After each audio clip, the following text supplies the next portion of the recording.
بسم اللہ الرحمن الرحیم۔ السلام علیکم۔ رمضان کا آخری عشرہ شروع ہو چکا ہے اور اس آخری عشرے میں لیلۃ القدر پائی جاتی ہے، اور قرآن پاک میں ہے لیلۃ القدر خیر من الف شہر، یعنی اس میں جو بھی عبادت کی جائے گی وہ 1000 مہینوں کی عبادت سے بھی افضل شمار کی جائے گی۔ اسی مناسبت سے ہمارے بزرگوں نے کچھ اعمال ہمیں بتائے ہیں کہ اگر یہ اعمال کر لیے جائیں تو ہمیں پورے 1000 مہینوں کی عبادت کا ثواب ملتا رہے گا۔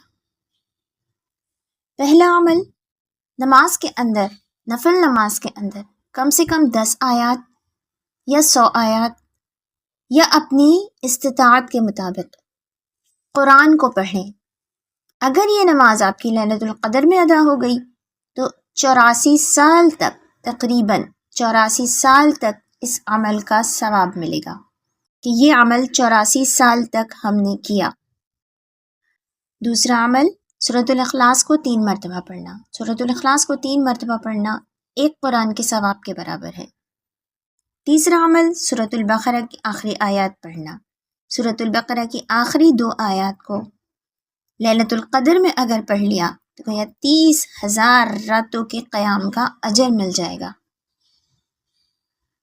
چوتھا عمل، ہر رات یا آخری عشرے میں ہر روز کچھ نہ کچھ صدقہ کیا جائے۔ اگر یہ لیلۃ القدر میں ادا ہو گیا تو 84 سال تک صدقہ کرنے کا اجر ملتا رہے گا۔ پہلا کلمہ، تیسرا کلمہ، درود شریف اور استغفار 100 مرتبہ اگر پڑھ لیے جائیں تو یہ جنت کے خزانوں میں سے خزانے ہیں، اور اس کی برکت یہ ہے کہ 1000 نیکیاں ملیں گی اور 1000 گناہوں کو مٹا دیا جائے گا نامہ اعمال میں سے۔ اس کے بعد ایک ایسا ذکر ہے کہ نبی کریم صلی اللہ علیہ وسلم نے فرمایا کہ اگر اس ذکر کو دن بھر کے تمام اذکار سے تولا جائے تب بھی یہ سب سے زیادہ وزنی ہوگا، اور فرمایا کلمتان خفیفتان علی اللسان ثقیلتان فی المیزان حبیبتان الی الرحمن، یعنی 2 کلمے ایسے ہیں جو زبان پر بہت ہی ہلکے ہیں لیکن ترازو میں بہت ہی بھاری ہیں اور اللہ کو بہت زیادہ پسند ہیں، اور وہ کلمات کیا ہیں؟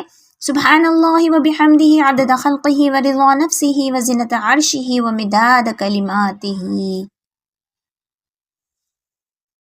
اور سب سے آخر میں یہ پیغام اپنے گھر والوں، دوستوں اور پیاروں تک ضرور پہنچائیں۔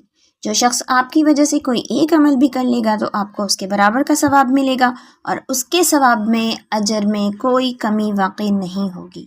جزاک اللہ خیر۔ اللہ حافظ۔